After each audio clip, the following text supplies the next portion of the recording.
Hi, my name is Melissa Dawson, host of LPTV. Today we will be answering the question, who is Jan Helfeld?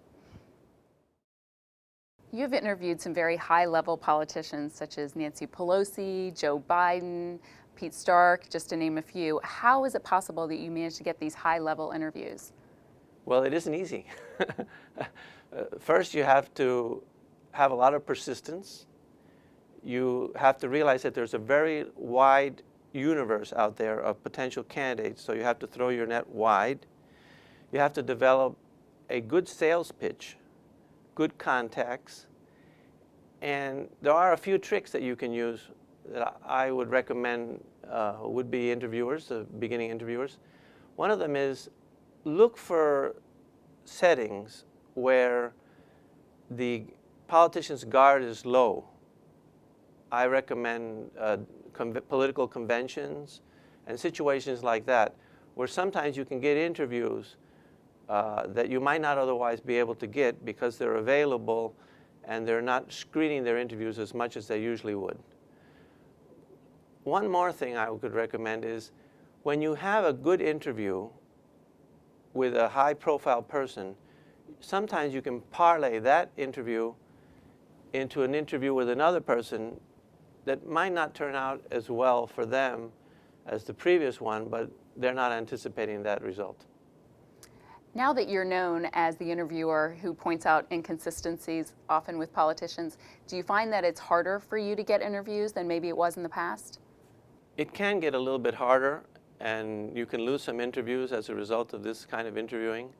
On occasion, once I shaved off my mustache to try to avoid recognition, but it's not that bad. You can still get the interviews even after having done this kind of interview before, and I think it's still worthwhile doing, even though they might tighten up a little bit. Some people might not want to come on. There's some reasons why people continue to come on even when they know about the interviews. One of them is what I call the bravado effect, which is, yeah, that other person didn't look too good, but wait till they interview me. I'll show them a thing or two. That's one category of people. There's another category of people that are good people. They're willing to let the chips fall where they may. So they're not extremely worried about whether they're going to look bad or not, and that's a small percentage that you can interview. And then there's some people that aren't very careful.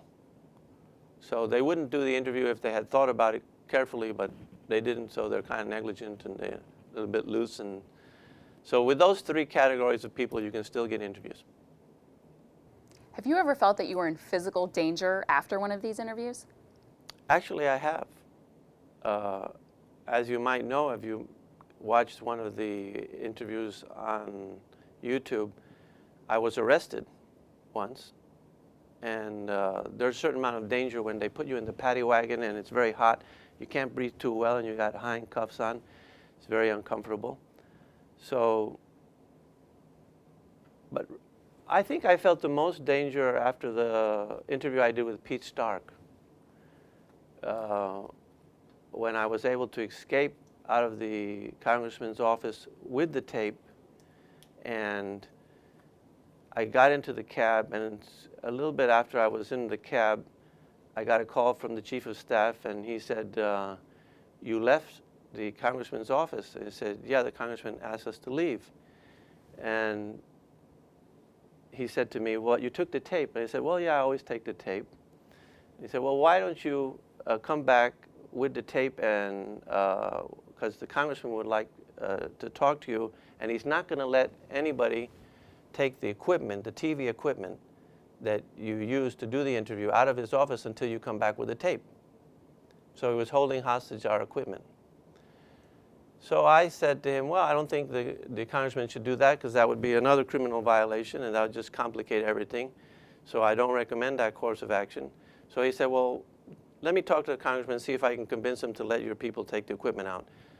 He called me back in 5 minutes and said, okay, I convinced the congressman to let you take your equipment out.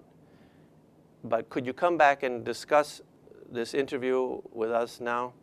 And I said, well, not really, because I'm pretty close to home already. So then he said, "Where do you live?" So I said, "In Washington." I felt kind of threatened at that point too. That was nervous. I wasn't sure how far the congressman was going to take it. Knowing mainstream media is essentially a cheerleader for U.S. government policy, what is the role of citizen journalists in holding politicians responsible for the future? I think we need citizen journalists more than ever, obviously.